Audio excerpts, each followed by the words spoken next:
Salut les amis, je réunis du journal du football et donc nous allons parler déjà du match d'hier de France-Allemagne. Alors je vous rappelle qu'il y a eu un foot zone qui a eu lieu hier, mais on fera un détail sur toutes les rencontres qui ont eu lieu hier, la Ligue des Nations et les matchs amicaux. Et on terminera aussi avec notre cher Javier Tebas.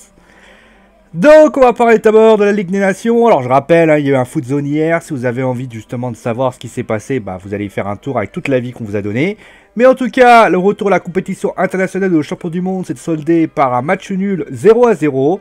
On notera surtout la très belle performance du portier français Alphonse Areola, qui a eu la meilleure note pour le top du foot zone, qui a sans doute marqué beaucoup de points. Les autres rencontres, on notera également la victoire du Pays de Galles contre l'Air, et les Ukrainiens, et c'est une petite surprise, qui ont battu les Tchèques 2-1. Dans les matchs amicaux, le Portugal a fait match nul contre la Croatie, c'est très bien, et le Pays-Bas, prochain adversaire des Bleus, a battu le Pérou, et l'Autriche, et ça c'est une surprise, a battu la Suède.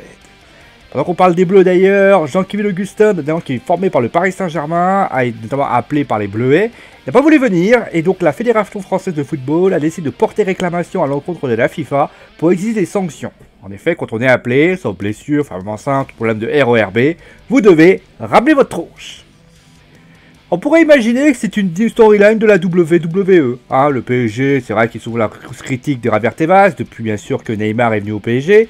Et notamment, c'est toujours le même sujet. État peut pas avoir club, car trop riche. Et on le savait, une attaquation vive avait eu lieu entre le président du Paris Saint-Germain, Nasser Al-Khelaifi, et Tebas lors du tirage au sort de la Ligue des Champions.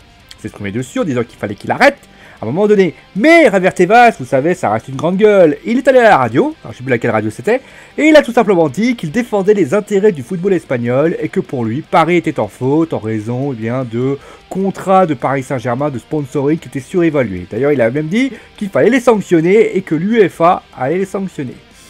Répéter cela dans une émission de radio ne devrait pas trop plaire au président du Paris Saint-Germain et à tout le peuple du Qatar. Allez, c'est terminé donc pour le journal du football. J'espère que l'émission vous a plu. Je vous souhaite bien sûr un très bon week-end. Vive le calme, vive le foot et les jeux vidéo. Vive Geek & Sport. Allez, gros bisous tout le monde.